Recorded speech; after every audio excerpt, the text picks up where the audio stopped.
Video பார்க்குற எல்லாருக்குமே வணக்கம்.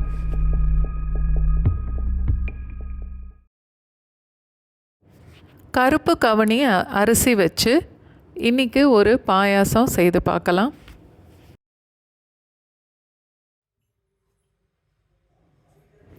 கருப்பு கவுனி அரிசி அரை கப் அளவுக்கு 120 ml 9லேருந்து 10 மணி நேரம் வரைக்கும் இதை ஊற வச்சு எடுத்திருக்கேன். ஊற வச்ச அரிசியை குக்கரில் போட்டு அரிசி அளந்த அதே கப்பில் 6லேருந்து 7 கப் வரைக்கும் தண்ணி சேர்க்கலாம்.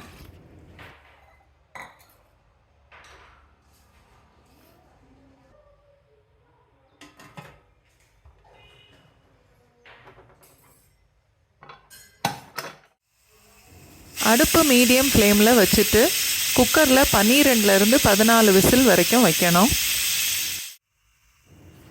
ஒரு சின்ன சைஸ் தேங்காய் துருவுனது நல்ல கெட்டி பாலாக எடுக்கணும்.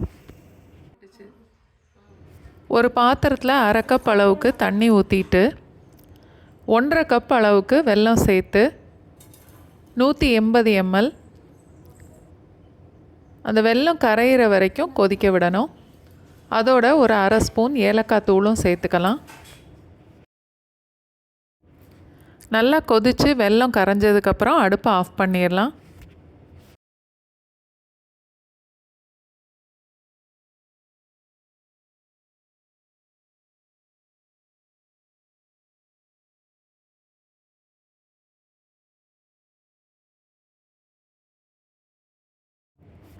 வேக வச்ச அரிசியை ஒரு மத்து வச்சு நல்லா மசிச்சு விடணும்.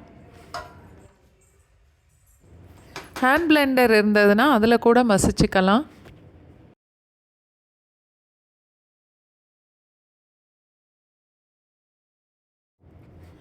இப்போ கொதிக்க வச்ச வெல்லத்தை சேர்த்துட்டு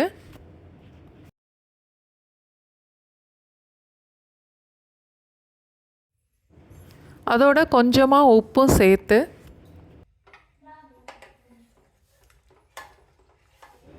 நல்லா கலந்துட்டு 2-3 நிமிஷம் வரைக்கும் கொதிக்க விடலாம். அடுப்பு லோ ஃப்ளேமில் இருக்கட்டும்.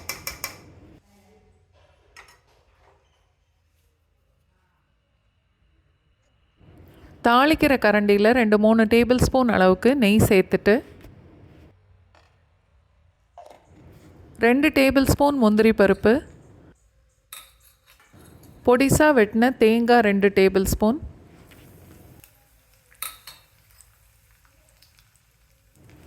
ரெண்டும் சேர்த்து நல்ல பொன்னிறமாக வறுத்து எடுத்துக்கணும்.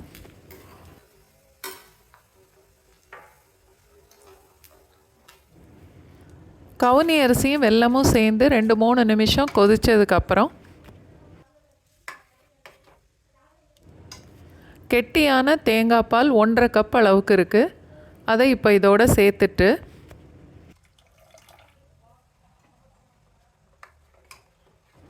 நல்லா கலந்துட்டு அடுப்பை ஆஃப் பண்ணிவிட்டு